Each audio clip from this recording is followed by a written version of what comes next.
Mangwanani mwalelepo vukenjani klekwa svanabe Africa. Welcome to Africa Good Morning, the news and current affairs show bringing you everything you need to know happening on the African continent and beyond. You are joined as usual by Ashwin Berry and Glenora Shipura. Now, Ashwin, I do understand that you have plans for tomorrow. Yes. But what are you doing today, the day before Easter weekend? I am going to be working, and maybe later in the afternoon I might relax with my puppy. Yes, please relax and take time for the simple things. Today is Look Up at the Sky Day. Most people are extremely busy these days. The world goes at a breakneck speed, and sometimes it is difficult to keep up. So much so that many people hardly have the time to just spend time enjoying the simple things in life. Let's have a look at this video on Look Up at the Sky Day.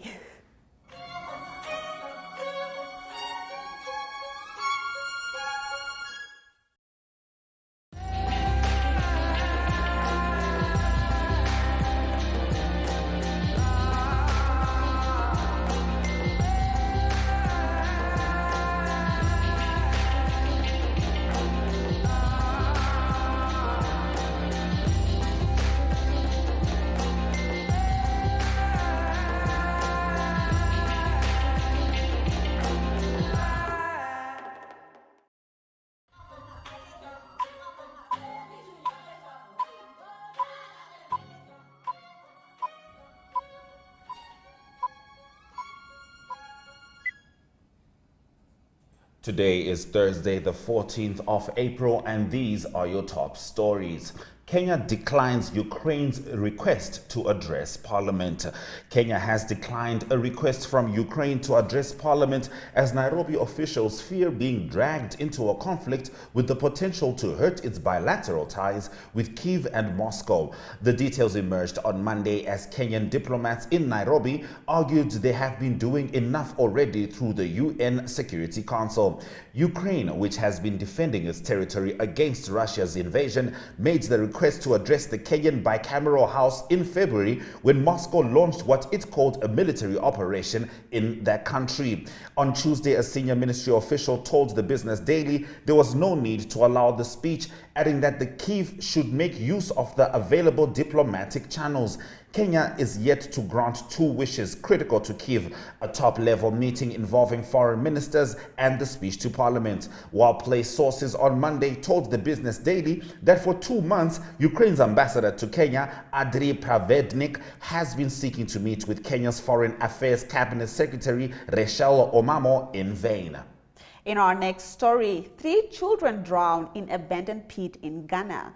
3 boys aged between 6 and 9 have drowned in a pit at Tuba in the Greater Accra region of Ghana. A report cited by state-owned news outlet shows that the children had left home to play around the area of the incident last Saturday morning and decided to wash down in a pit created by rainwater. The topsoil at the area had been removed due to illegal sand and gravel winning activities. Unknown to the children, a mudslide had created the pit, making the base muddy, a development that made it difficult for them to swim out of the stagnant water in the pit. Their bodies have been deposited at the morgue for autopsy and investigations by the police. The Municipal Assembly stopped the illegal sand winning activities about 2 years ago, but the vast parcel of the disturbed land lies precariously with many death traps, especially during the rainy season. In February this year, a similar incident happened which caused the death of a 5-year-old Moroccan boy who was trapped in a well for days. Truly saddening news. Now in our next story, quite a shocking turn as the Ivory Coast Prime Minister and the government resign. This is according to the president. Ivory Coast Minister Patrick Achi tabled his resignation and that of his government yesterday. President Alassane Ouattara said during a cabinet meeting during which the resignation was accepted. The president did not provide reasons for the resignation but said he would name a new prime minister next week who would then present around 30 new ministers. Achi was not immediately available for comment. The 66-year-old was appointed prime minister in March last year. In our next story, ANC considers teaming up with Zimbabwe to challenge U.S. sanctions. The Zimbabwe anti-sanctions movement, which last month sued the U.S. government in the Gauteng High Court in an effort to have sanctions declared unlawful in South Africa, looks like it has found an ally in the ANC. Now, papers were served earlier this month on U.S. President Joe Biden, President of the U.S. Senate, Speaker of the House, Treasury Secretary, and several U.S. and South African banking groups. The U.S. sanctions were deemed to be inconsistent with the Africa Free Trade Agreement, to which South Africa is a signatory, and the Bilateral Investment Promotion and Protection Agreement between SA and Zimbabwe. Now, a victory in a South African court would pressure South African banks to reopen banking facilities to Zimbabwe and may in turn pressure the U.S. to reconsider its ongoing sanctions. I can confirm that the President of the United States and his government received the court papers against unlawful sanctions via the South African Department of International Relations diplomatic bag. We are awaiting his response, says advocate Simba Chitando, who is representing the ZASM in a statement. The court filings detail the extent of a misery inflicted on ordinary Zimbabweans by U.S. sanctions introduced in 2001. All right, in our next story, Tanzanian businessman shoots Zambian soldiers. A Tanzanian businessman has been arrested for allegedly shooting Zambian soldiers who were on their routine training last Friday. The Tanzanian man has been identified as a 36-year-old Samia Salah of Lubuto West Township in Ndola. According to reports, Salah wanted to pass through where the soldiers were doing their routine trainings at Mukolwe Commando Road in the area. When he asked to go back, he did not hesitate but pulled out his gun and shot the soldiers, and as if that was not enough, he wanted to run them over with his car. He will appear before court to answer charges leveled against him soon. That brings us to the end of the first half of our top stories. More news after the break.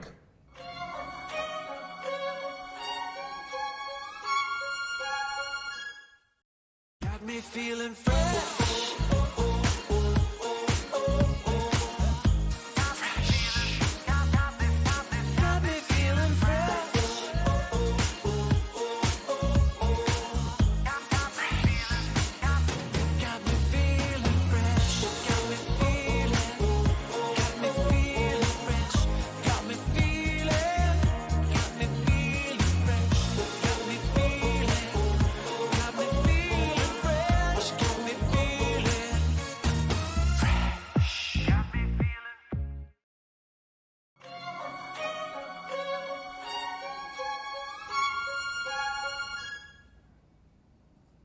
Welcome back to Africa Good Morning. We now continue bringing you the top stories. Algeria says Morocco attacked truck convoys in border area. Algeria condemned what it called an attack by Morocco against a convoy of trucks in the border area between Mauritania and the disputed territory of Western Sahara, saying it will jeopardize United Nations attempts to ease regional tensions. The purported attack took place on Sunday morning in the Ain Bentley region, according to Algerian press reports. Algeria strongly condemns the targeted assassinations committed by using sophisticated weapons of war against civilians. A statement released by Algeria's Foreign Affairs Ministry said. Now, Morocco considers sparsely populated Western Sahara a part of its territories. The Algeria-backed Polisario Front wants to establish its own state there. Rabat ignored a similar accusation in November when Algeria said Morocco targeted Algerian truckers in an area in eastern Western Sahara, where the Polisario said in 2020 it was resuming its armed struggle. However, there is no evidence of serious fighting. Morocco said it was attached to the UN-brokered ceasefire agreement, but will respond to any attack on Western Sahara territories. Relations between Algeria and Morocco have been bad for decades, and the border between them closed since 1994. Algeria cut ties with Morocco in August last year, accusing its neighbor of working together with Israel to undermine its security. In our next story, Mozambique wants to legalize 6,000 agricultural workers in South Africa. The Mozambican Ministry of Labor and Social Security said today that it was committed to the legalization of Mozambican agricultural workers in South Africa, estimating the number of nationals affected at about 6,000. The Mozambique's Labor Administration delegate in South Africa, João Almeida, told state-owned broadcaster Radio Mozambique that the The Mozambican labor authorities are working with the labor recruitment agencies to deliver the Mozambicans working in agriculture there from the unregulated situation in which they find themselves.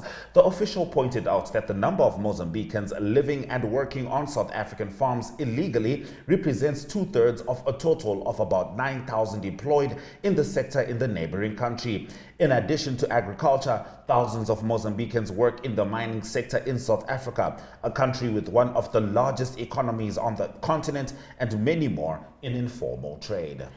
Ghana to commence reconstruction of collapsed Apiate community. Ghana government says it will on Sunday, May 15, 2022, begin the rebuilding of collapsed Apiatse community, where a huge explosion caused the death of about 13 people, injured many, and displaced the entire community. The government has recently received a lot of pressure to speed up the process of rebuilding the community after persons who were displaced by the Apiate explosion had their lives disrupted again by the downpour last Friday. The Apiate Support Fund, which was set up to mobilize adequate funds to rebuild the community destroyed by a fatal explosion, has received over 35 million Ghanaian cedis in a donation so far, according to local media reports. Within 2 weeks, we will be able to have selected whoever will be constructing the building and the designs within the stipulated time. The Ministry of Roads would have been there to do their road layouts. That is a big step, without which we can't proceed. We will also be able to give proper estimates. The chairman of the Apiate Reconstruction Implementation Committee, Benito Owusu-Bayo, said. Now, the explosion is believed to have been caused by a collision between a vehicle transporting explosives to a mining site and a tricycle. The truck that was involved in the explosion was heading to Tirano gold mines. Moving on to our next story, Burundi's motorbike ban dilemma. There has been a certain sense of relief in the past few weeks for hundreds of Bujumbura residents who have either been injured or lost their kin through motorcycle accidents. When the Burundian government in March banned 2- and 3-wheeler vehicles from accessing the city center, operators were up in arms. One rider was shot dead in the vicious clash that ensued between the operators and the police.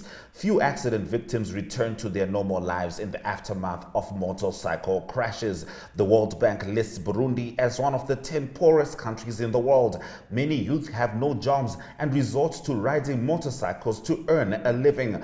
Burundi's Minister of Interior General Gervais Ndirakobuka in February said cyclists were responsible for the majority of road accidents that injured 2,000 people and claimed 1,300 lives in Bujumbura last year. The World Health Organization lists road traffic accidents as one of the major causes of ill health and death in Burundi. In our next story, we cross over to Mozambique, Zinave, to receive over 100 wildlife species. Mozambique's National Administration of Conservation Areas, in partnership with the government of the southern province of Inhambane, will translocate over 100 wildlife species to Zinave National Park in Maputo district, according to a report in Tuesday's issue of the Maputo Daily Noticias. Now, the drive includes 40 elephants to be translocated from Maputo National Park and 75 giraffes, which will be brought from Kruger National Park in South Africa. From the neighboring country, ANAC will also bring 45 rhinos, 30 white and 15 black, from Manketi National Reserve. The move is scheduled to take place between May and June. In a bid to ensure wildlife protection and safety, the authorities are hiring 34 new rangers who will join 52 others who concluded their training in March to guarantee greater movement, control and communications among the inspection teams on a daily basis. The authorities are planning to purchase a helicopter, vehicles, digital communication radios and the establishment of new posts for inspections.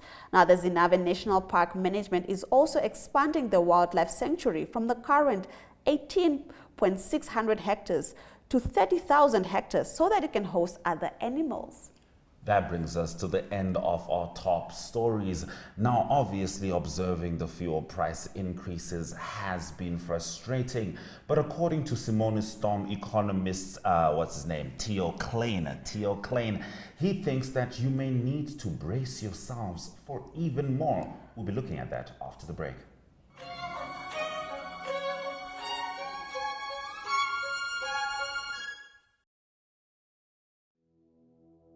Have you received a loan from NASFAF? NASFAF loan is the same as any other loan. It must be paid and settled.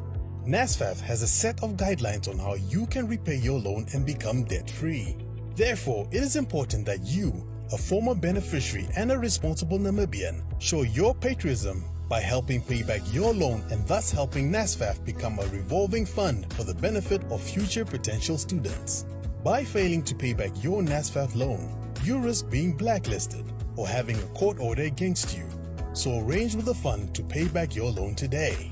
For more information on how you can repay your loan, visit our website at www.nasfaf.na or visit our Facebook page or Twitter.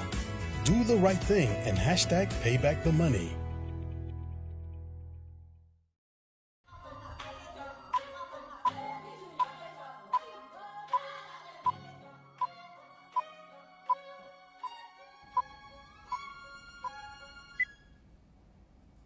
Now, with 8 fuel price increases last year and about 3 this year, leading us to the highest fuel prices ever in Namibia, we have a lot of questions to ask. And part of those questions are, how much more do we need to brace ourselves as consumers? Now, Simone Storm economist Theo Klein has some insights. Let's have a look.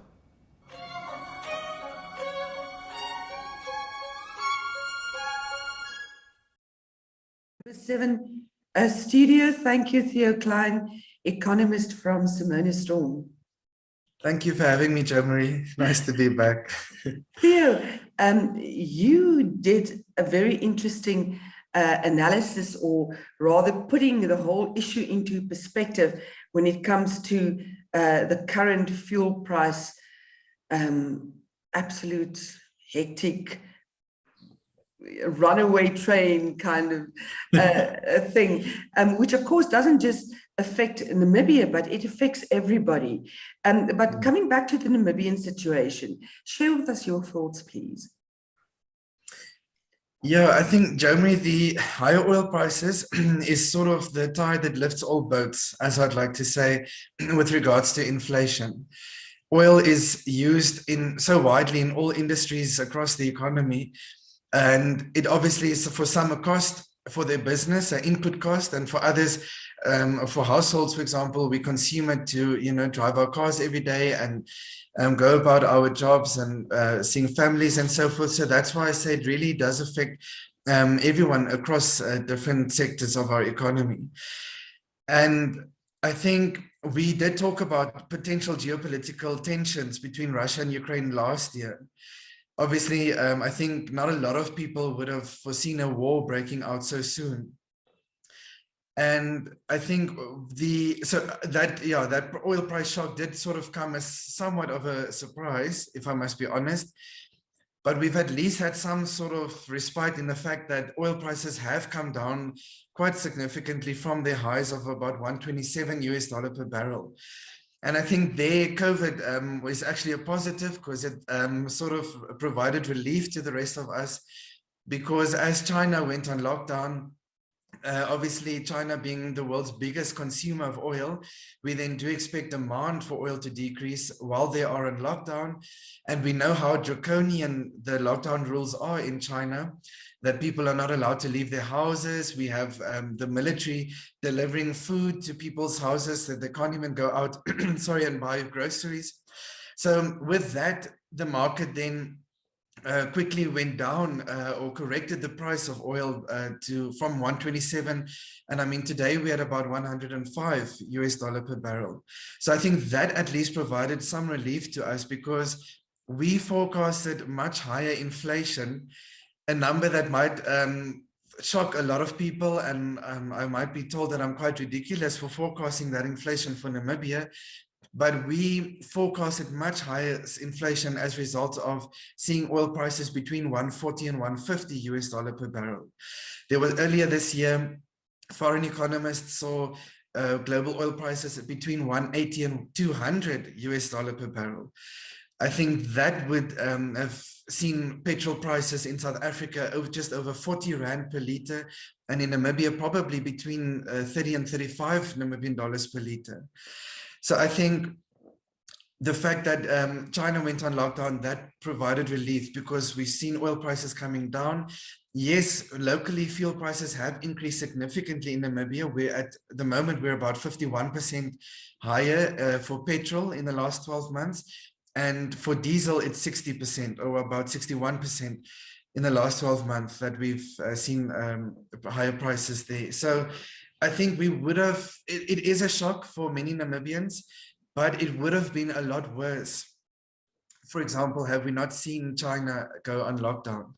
So I think, you know, price increases might not be as significant, but for now, I still maybe see local petrol prices between 23 and 25 Namibian dollar per liter. Because what we must also remember is that as soon as China stops their lockdown, then we'll obviously see a pickup in demand, a resumption of factory production and so forth in China. So then we are likely to see another jump in oil prices. So I think that will be one of the key risks to look out for in the next coming months. And that will obviously filter through to Namibia in the form of higher transport prices. We already see logistic costs going up significantly. So anything that's coming into Namibia on a truck, whether it's furniture, kitchen appliances, clothes, or food, you know, anything on a truck will automatically once again see another price shock once China comes off from their lockdown. And then, of course, also anything that's put in a container on a ship that docks at Walvis Bay's harbor, they obviously we'll also expect to see an increase in prices there. And obviously, Germany, as you well know, that our manufacturing sector locally hardly manufactures most of the goods that we consume on a weekly, daily, and monthly basis. So obviously, Namibia remains extremely vulnerable to whatever happens to global oil prices going forward.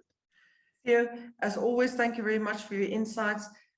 Spot on, not always perhaps the message we want to hear, but at least we can prepare ourselves. Thank you very much.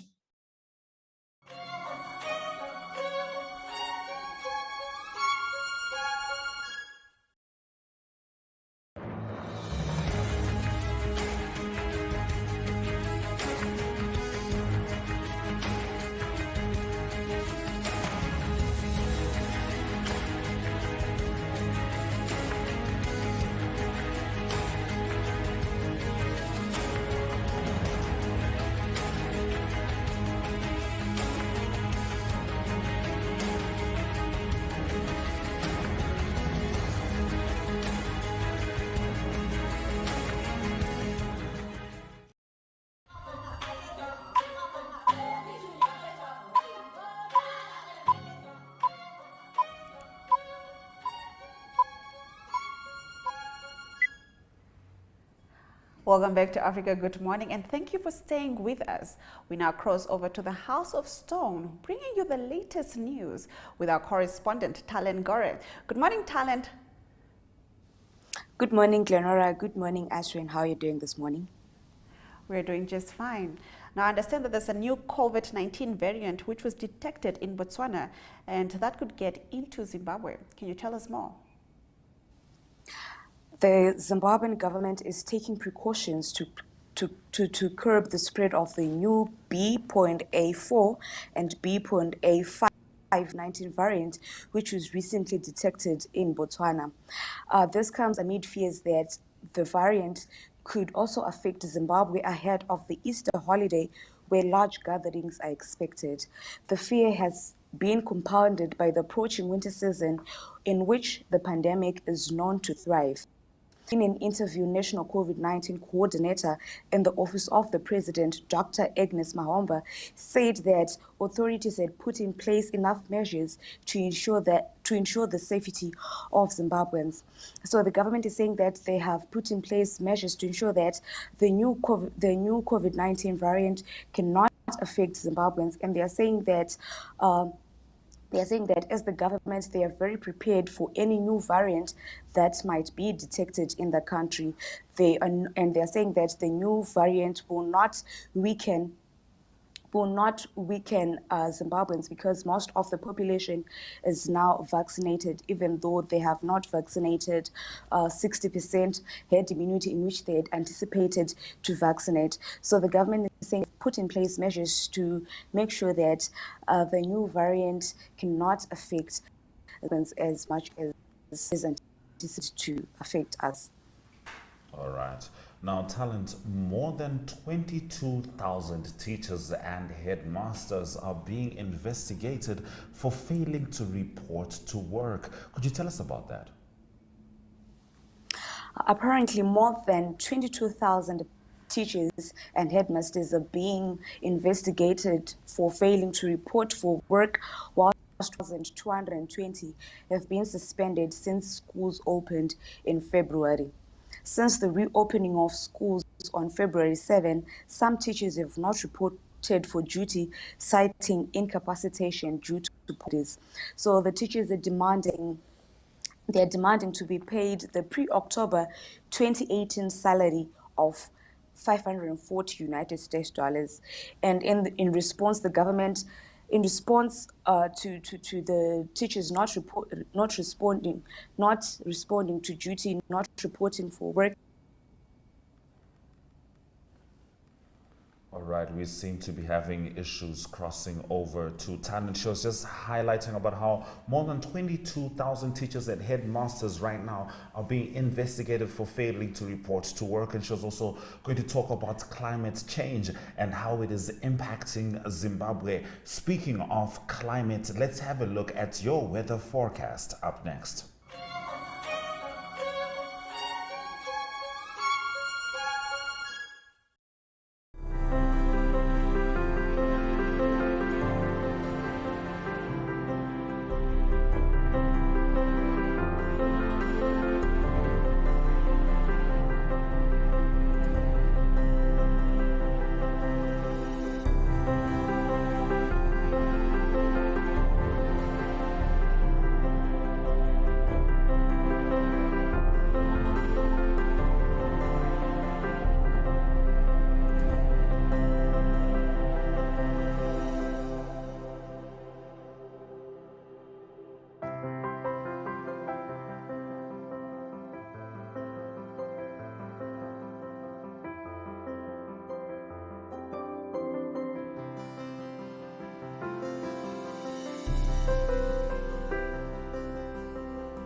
Thank you for staying with Africa. Good morning as we continue to bring you news from all the corners of Africa, and we also decentralize African news just for you. Keeping that in mind, we're crossing over to Botswana and having a chat with Masego Mohwasa. Good morning, Masego. Good morning to you in studio, and good morning, Africa. Good morning indeed. Now, Masego, in your first story, the first few words are Steve Harvey wins. Now, generally, you'd want to expect that to follow wins, perhaps an Emmy or an NAACP award, but that is not the case because he has just won a controversial tender for 56 million pula to revamp Botswana television. How did this come about? Yes, Ashwin. Although many across Botswana's budding film and television industry are resentful about the engagement of the accomplished American entertainer Steve Harvey, there is a hope that there will be a total transformation of public broadcast television and electronic media in Botswana that will result in growth, jobs, and creation of exportable, high-quality local content that people want to watch. Now, content creation, especially with the local broadcaster, has brought a lot of question to quality of the content that Botswana produce. We don't know it's because of the bidding process. However, we are hopeful that maybe this will change the way in which things work. The contractor was engaged to refurbish Botswana Television (BTV) and is on site and has begun the work. The 56 million project is part of the government's attempt to improve local content in a total of a 470 million consultancy to be conducted by the American company Steve Harvey Global. Deputy Permanent Secretary in the Department of Information and Broadcasting, Oshinga Tsiang, stated that a call will be made through a tendering process for local producers to present concepts in various genres from which the best concepts will be picked for mentorship by the Steve Harvey Group. He stated that the Department of Broadcasting Services has engaged the local industry through meetings with Botswana Film Association and a feasibility study that was conducted last year. He added that the input of industry players has guided the drafting of the invitation to tender that outlines what the consultant is expected to deliver. As a filmmaker myself, I'm very hopeful. There's obviously always room for disappointment with anything that involves the government. So I'm keeping my fingers crossed. Well, interesting indeed. I wonder what this means for the Botswana film industry. Yes, yes, indeed. In your next story, I understand that the youth is reportedly reluctant to get vaccinated. Can you tell us more? The Ministry of Health and Wellness says various efforts are being made to encourage people aged between 18 and 29 to vaccinate. This is as the vaccination uptake within the age group remains very low. Health Assistant Minister Sikomo Lelatiswe says research into the cause has not been done to delve into the reason behind the vaccine hesitancy. Botswana is, however, the only Southern African nation which has reached the World Health Organization's vaccination target, with 61% of the country being fully vaccinated. The country has been beating every target that has been set since the vaccine program started. And last year, both the WHO and Center for Disease Control Africa set targets of 40% for countries to be achieved by December 2022.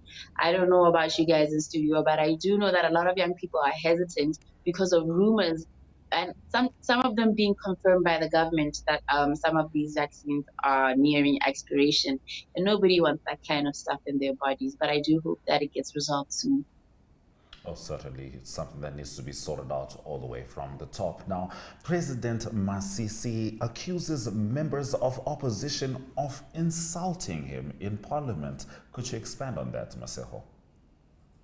Yes, it seemed that our parliament has become something of a comedy show ever since it started being broadcasted live, beginning of last. President Mokgweetsi Masisi has claimed that he is being insulted and disrespected by opposition members of parliament during sittings of parliament. He was speaking to the Botswana Democratic Party supporters during a visit to Cabinet Minister Kgotla Outletse's homestead in Sorowe on Friday. Masisi said opposition members use vulgar language in parliament and insult him because they know that they are protected by parliament standing orders. It is not the first time that the president has claimed that he's being insulted and disrespected. Late last year, he said he was the most insulted president in the history of the country.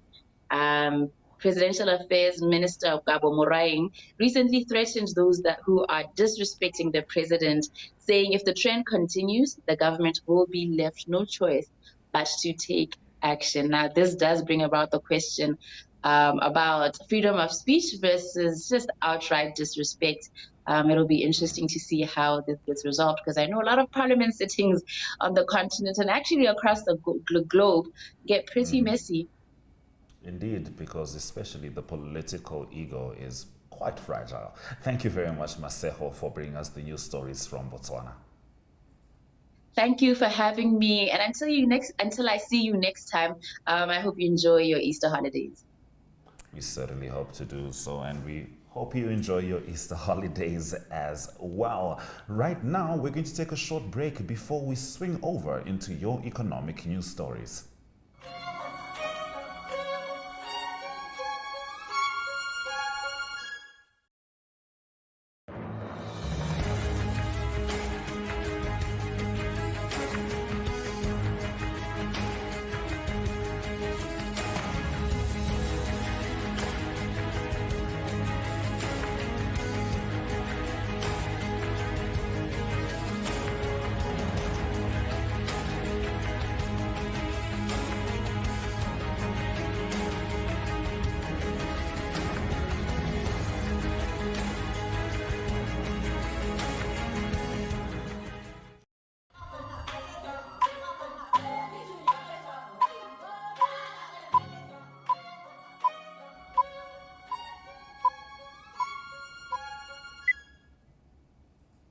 Thank you for staying with Africa. Good morning. Getting straight into your economic news stories, Europe turns to Nigeria to fill the gap in gas supply. On Monday, the EU ambassador to Nigeria, Samuela Isopi, together with France, Italy, Portugal, and Spain's ambassador, met with the management of the Nigerian National Petroleum Company. The European Union is courting its first African liquefied natural gas supplier. EU ambassador to Nigeria, Samuela Isopi, together with France and Italy. Now, the visit came as Europe tries to reduce its reliance on Russian gas after the United States and Qatar. Russia was in 2021 Europe's third liquefied natural gas supplier. The European envoys to Nigeria therefore sought to strengthen their cooperation in the energy sector with Africa's top economy. According to a statement by the NNPC spokesperson, the group managing director assured the European delegation that the company would continue to deepen its relationship with EU companies in Nigeria.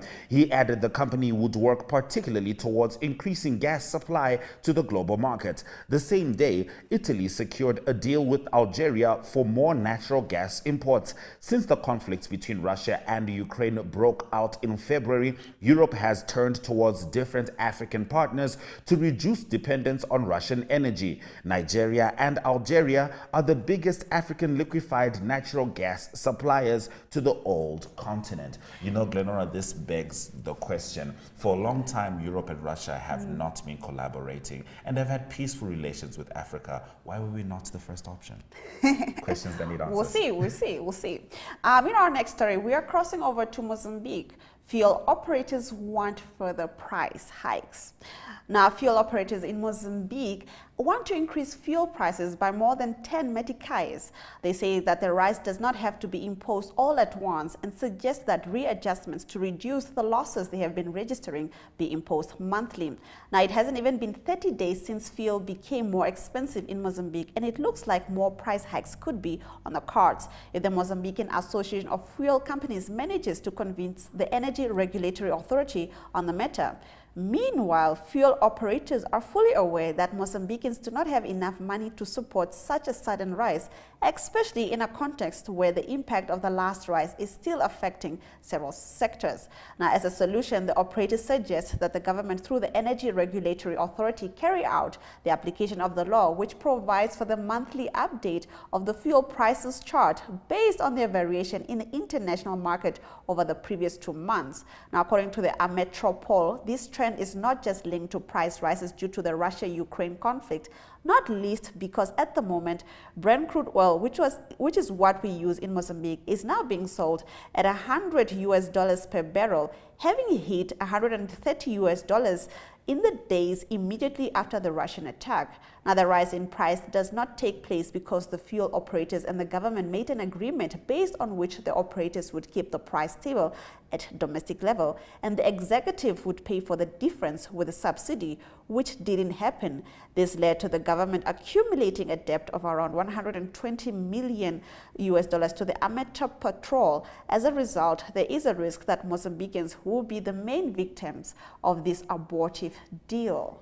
Very interesting indeed. You know, Glenora, it's quite a conundrum, or catch-22, if you will, because for a lot of people, fuel price hikes are very terrible and bad for business. For other people, the fuel price hikes are necessary for business to stay afloat, yes, because everything sort of has to equal. So hoping everything gets better soon. In our next story, Moroccan passengers welcome the return of maritime traffic with Spain.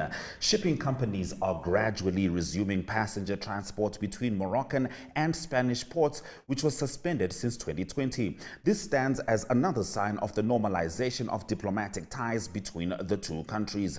The busy but short 14 kilometers route across the Strait of Gibraltar has already been taken by relieved passengers since Tuesday. Moroccans are Spain's largest foreign community, with 800,000 Moroccan people living on the Iberian Peninsula, according to figures from the Spanish Ministry of Inclusion, Social Security and Migration in December 2020. Maritime borders reopened last summer, but connections between Tangier and Spain's Algeciras and Tarifa ports remained closed because of the situation regarding the Western Sahara territory. While passengers and buses are not allowed, motorists will have to wait another few days to be able to make the journey, which will be accessible to them on April 18. In our next story, Uganda seeks investors to revive copper mine. Uganda said on Tuesday it was inviting expressions of interest from investors to restart a vast copper mine in the country's west that also holds significant cobalt deposits. The Kilebe mine, which sits on the foothills of the ice-capped Rwenzori Mountains on the border with Democratic Republic of the Congo, is estimated by government geologists to contain about 4 million tons of ore. That is 1.98% copper and 0.17% cobalt. Now, the statement did not specify when the government expects to have chosen an investor. Production at the mine began in 1956 and peaked at 18,000 tons of copper cathode annually in the early 1970s, before activity was halted later that decade by the Canadian firm Falcon Bridge, due to low copper prices and political instability. Now, previous attempts to revive the mine have fallen through, stemmed by a downturn in the commodities market and a failed 2013 deal with a Chinese investor, eventually cancelled after years of slow progress and missed targets. But with copper prices hitting all-time highs earlier this year due to supply concerns, investors are looking for new sources of the metal used in electric vehicles. Now, Ugandan President Yoweri Museveni is eager to expand exploitation of the country's mineral wealth, which includes gold, base metals, uranium, rare earths, iron, titanium, and diamonds, to help boost growth. That brings us to the end of our economic news stories. Now the Easter weekend is upon us and a lot of us will be resting. However, those in the sporting world will be making sure that we are entertained as they compete to be the best of the best. And Ari Hohad will be taking us through what you can expect this Easter weekend, as well as some results right after the economic indicators.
Welcome back to Africa Good Morning.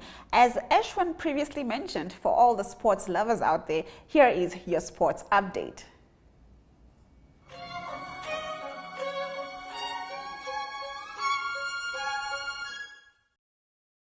Good day, everyone. International sports news time, and I start off with tennis news on international sport, and it is the Monte Carlo Open that's taking place at the moment. It's the start of the clay season, building up to the French Open that's going to take place later this year in Paris, also on clay, of course. And the big news from the Monte Carlo Open is that world number one, Novak Djokovic, been knocked out in the first round of the tournament. He's a bit rusty, haven't played in a few months' time because of the fact that he's not vaccinated, didn't play in many tournaments, but he was knocked out in the first round by Alejandro Fokine, and the score there was 6-3, 6-7, and the last third set was 6-1 to Fokina. And so that is the end of Djokovic in this tournament. Many tournaments still to play, at least before the French Open, so he can get back into form again. Other news from the tournament is that the defending champion, that is Stefanos Tsitsipas, he is safely through to the next round. He played against Fabio Fognini and he beat him by 6-3 and 6-love. That is Stefanos Tsitsipas, his number 3 seed, through to the next round. Also, the number 2 seed is yet to play in the round of 32. He's still in the tournament, and that is Alexander Zverev. He is from Germany. And now on to some soccer news or some football news. It is the Champions League results, Champions League action, his quarter-finals, and it was a tough day for Chelsea, almost heartbreak for Chelsea. They lost the first round-robin game, or the first leg of the quarter-finals in the Champions League, to Real Madrid by 3-1, and then they had the chance to still qualify for the semi-finals. They played at Real Madrid. They did brilliantly. They had to score 3-0 in their favor, but then there was a late goal for Real Madrid, made it 4-4 on aggregate, and then in extra time it was Karim Benzema from Real Madrid that scored the winner. So it is Real Madrid going through to the semi-finals of the Champions League. Other game in the quarterfinals that was played saw Villarreal that go through. Villarreal played at Bayern Munich. They won the first game at home 1-0, and so the second leg ended 1-1 draw. That was at Bayern Munich. So it is Villarreal that go through to the semi-finals. And now in international sports news, I continue with hockey news, and it is the Women's Junior World Cup that was played. It was completed in Potchefstroom, and it is the Netherlands that came out as winners. They beat Germany in the final by 3-1. Germany was heavy favorite before the final. They beat England by 8-0 in the one semi-final, but it was the Netherlands that won the game in the end. What happened in the game? First quarter, it was Netherlands that scored first, and then in the third quarter, Germany replied to make it 1-1. But then it was Tessa Biedsma of the Netherlands that scored 2 goals to seal it 3-1 for the Netherlands, the champions, the Hockey Women's Junior World Cup champions for 2022, the Netherlands. And now for some cycling news. At the moment, it is the Tour de Turkey that's taking place, and after the result of the third stage as follows: it is Jasper Philipsen of Belgium that won the third stage in the tight sprint again. He was second in the first 2 stages, also in sprints, and this time he timed it to perfection, and he beat Caden Groves of Australia into second place in the third stage. Caden Groves was the winner of the second stage, also in a sprint. Third position of the third stage was Miguel Fernandez. He's from Spain. The win for Jasper Philipsen of Belgium put him into the yellow jersey. He's now in the general classification, the leader after the third stage. And second is Caden Groves. He's 2 seconds after or behind Philipsen at the moment. And then a further 18 seconds back is Fernandez in third place. The fourth stage, head into the mountains, going to be tough for the riders, and there's one climb that's going to be 9.6 kilometers in distance, and the total distance 147 kilometers for the fourth stage of the Tour de Turkey. Well, that's international sports news for now. Hope you have a great sporting day, and we talk again tomorrow. All the best. Bye-bye.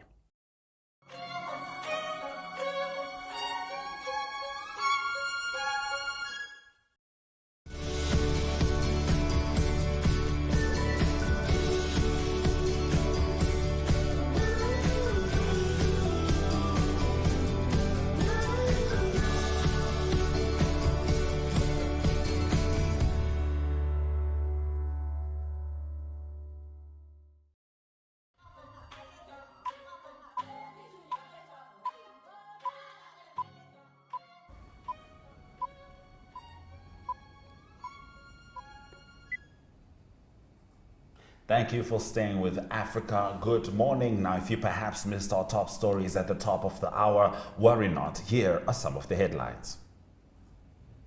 Kenya declines Ukraine's request to address parliament. 3 children drown in abandoned pit in Ghana. Ivory Coast Prime Minister and government resigns, according to the president. ANC considers teaming up with Zimbabwe to challenge US sanctions. Tanzanian businessman shoots Zambian soldiers. Europe turns to Nigeria to fill the gap in gas supply. Those have been our stories, and we know you're looking forward to the Easter holidays, so by all means do drive and stay safe. And with that, we've come to the end of our show. Do remember that Africa Good Morning is repeated on our 1up2 website and our Gotv channel, 94, and our DSTV channel 285 between 8:30 and 9:30 a.m. every weekday.